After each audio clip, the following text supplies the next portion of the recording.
মমতা ব্যানার্জি, সে প্রকল্পটার নাম কি? বিজেপির ভয়। এই প্রকল্প দিয়ে আপনাকে আমাকে বোকা বানানোর চেষ্টা করছে। তবে ভাঙড়ের মানুষ ষড়যন্ত্রের বিপক্ষে গিয়ে রাজ্যের মানুষকে একটা বার্তা দিয়েছে। আমি আপনাদেরকে বলে যাই, গর্বের বিষয়, আজকে আপনারা 2021 সালে যে আশার বীজ বপনটা করেছিলেন, যে বীজ বপন করেছেন, আজকে পশ্চিম বাংলার অগণিত মানুষ সেই আশাটাকে দেখছে। আজকে পশ্চিম বাংলার অগণিত মানুষ কি বলছে, কি হচ্ছে না হচ্ছে দেখার দরকার নাই। ভাঙড়ের বিধায়কের মতো 10টা নওশাদ সিদ্দিকীকে আমরা আমাদের বিধানসভা থেকে পাঠাবো, এই প্রস্তুতি তারা নিচ্ছে। আপনারা যে আশার বীজটা বপন করেছিলেন, আমার ভরসা বিশ্বাস, ভাঙড়ের মানুষের আশা ভরসা বিশ্বাস আস্থাকে আমি নষ্ট করিনি, আমি আপনাদের বিশ্বাসকে আমি ভঙ্গ করিনি।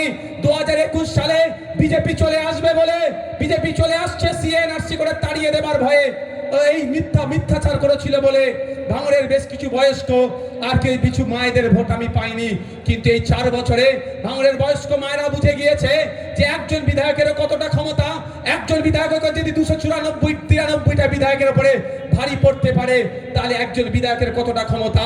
আর বিধায়ক তাদের সাথে বেইমানি করেনি। তাই 2021 সালে 26,151টি ভোট লিড পেয়েছিলাম। আমার ভরসা 2021কে 2026 এই লিড ডবল হবে, খামচিহ্ন ডবল লিড নিয়ে ভাঙড় থেকে বিধানসভায় যাবে। শুধু ভাঙড় থেকে বিধানসভায় যাবে না, আপনাদের দেখা দেখি রাজ্যের ক্যানিং, মিনাখা, হাড়োয়া, রাজারহাট, আপনার দেগঙ্গা, আমডাঙ্গা, রাজ্যের বিভিন্ন জায়গায় মানুষ কিন্তু প্রস্তুতি নিয়েছে।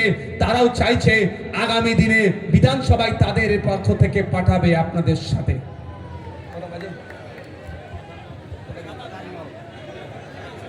তাই বন্ধুগণ, আজান হয়ে যাওয়ার পরে আমাদের এখানে সংবর্ধনার ব্যাপার আছে, একটু আমাদের নেতৃত্বদের সংবর্ধনা দেব। আপনারা আস্তে আস্তে আসতে পারেন, কোনো সমস্যা নেই। যদি সময় থাকে আমি একটা বিষয় ক্লিয়ার করব, আজানের পরে থাকলেও থাকতে পারেন, না থাকলেও কোনো অসুবিধা নেই, আমি জোর করব না। এই উঠে যাচ্ছে রে বসা বসা বসা, এ কাজটা আমি করবো না। শুনছিলাম ওই অমুক উঠে যাচ্ছে রে ওদের চেয়ারে বসা, সে কাজটা আমি করবো না। আমি 20টা লোককে নিয়ে প্রোগ্রাম করেছি, লক্ষাধিক লোককে নিয়ে প্রোগ্রাম করেছি, ও নিয়ে আমার কোনো ব্যাপার না। শুধু আমি বলছি নাজানের পরে আমি এই বিষয়টা ব্যাখ্যা করব যে আপনাদের বিধায়ক 5 বছরের কাজ কি, কত টাকার কাজ, না করতে পারলে কি ক্ষতিপূরণ, হ্যান ত্যান সবটাই বিষয়টা আমি ব্যাখ্যা করে দেবো স্বল্প টাইমে। আজানের জন্য এখন একটু বিরতি রাখছি।